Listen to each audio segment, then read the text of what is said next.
So guys, I recently got access to over 350 different files from a new extraction shooter called Hunger. And you know, I've had my eyes on this game for a little while, and my hype level, I guess, was around 5. I knew it was similar to Hunt Showdown, and then I saw these images, and now my hype level is around a 9. So the first thing I want to tell you about Hunger is basically what it is. It's a sinister plague has basically fallen into a alternative timeline of a war-torn Europe. It's essentially a first-person shooter slasher RPG with a little bit of a horror gameplay element to it, set in the desolate ruins of a Napoleonic Europe, otherwise known as World After the End.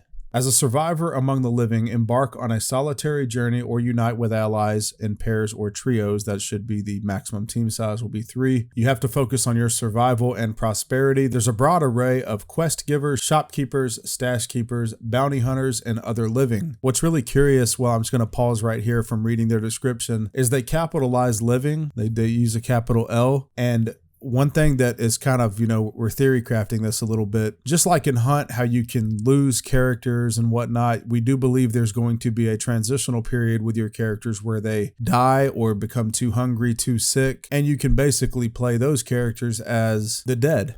But you're going to complete quests and build up your reputation that broadens your access to new locations, abilities, characters, weapons, gear, and vital resources. Let's talk about the combat for a little bit. So you can deliver fire with rifles or pistols or explosive, different types of grenades. There's a bunch of them that we saw, even mortars. And when the ammunition runs dry, you can close the gap since it's going to take some time to reload and draw out a melee weapon. They have reiterated time and time again that the melee combat will be efficient. It will be viable. That is probably one of the main reasons I'm excited about this game. I really want to see how that plays out. But yeah, there's going to be other things like equip armor, bags, trinkets, medicines, weapons, different types of shields, and progress through the game. From my understanding, the maps are not too crazy big, but the overall lore of where we're at in Europe is huge. So I don't know how many maps they're going to have, but I'm definitely looking forward to it. I think the open world survival thing, man, it's kind of hit or miss, especially with the extraction genre, because you're kind of blending both. So I think extraction shooters, extraction games should kind of focus on the loading of the map and things like that. There seems to be like a hot air balloon so you can go deploy on certain locations. But yeah, man, these images, it gives me such a clear understanding and passion that these developers have, and the way they're doing all of their programs, their marketing, you know, being curious and everything like that.